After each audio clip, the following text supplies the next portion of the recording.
لنگر خانہ جاری کرنے کا کتنا ثواب ہے۔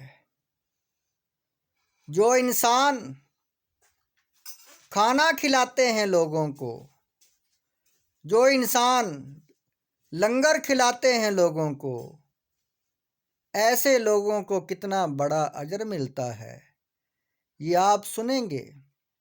یہ آیت مبارکہ ہے، سورت ہے الدہر، آیت نمبر 8 سے لے کر 12 تک۔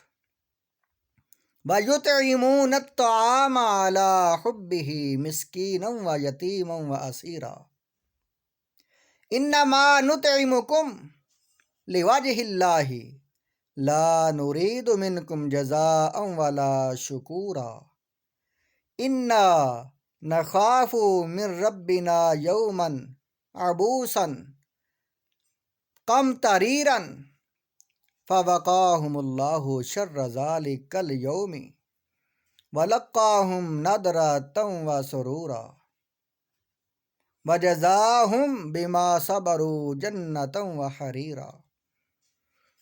اور اپنا کھانا اللہ کی محبت میں، خود اس کی طلب و حاجت ہونے کے باوجود، ایثاراً محتاج کو اور یتیم کو اور قیدی کو کھلا دیتے ہیں۔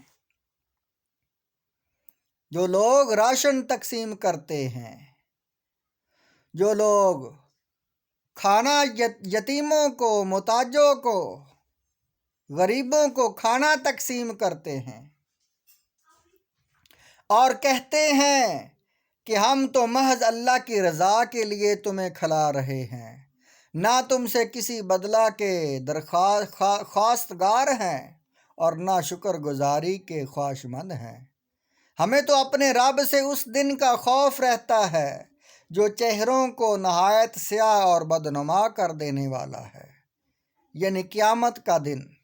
دوزخ کے ڈر کی وجہ سے لوگوں کے چہرے اس دن سیاہ ہو جائیں گے۔ اس لیے اللہ تعالیٰ فرما رہا ہے کہ وہ لوگ آخرت پر اتنا یقین ہے، یعنی ان لوگوں کا آخرت کو سنوارنے کے لیے یہ ایسا کرتے ہیں، پس اللہ انہیں خوف الہی کے سبب سے اس دن کی سختی سے بچا لے گا اور انہیں چہروں پر رونق و تازگی اور دلوں میں سرور و مسرت بخشے گا، اور اس بات کے عوض کہ انہوں نے صبر کیا ہے، رہنے کو جنت اور پہننے کو ریشمی پوشاک عطا کرے گا۔ وَأَمَّا السَّائِلَ فَلَا تَنْهَرْ، سورت ہے دوحہ، آیت نمبر 10۔ اللہ تعالیٰ نے فرمایا، اور اپنے در کے کسی منگتے کو نہ جھڑکیں، جو دروازے پر آئے اسے محبت سے، اگر نہ کچھ ہو پاس تو محبت سے، خوش اخلاقی سے اور خلق سے، خوش اخلاقی سے اس کو جو اس کو جواب دیں، جھڑک کر اسے جواب نہ دیں۔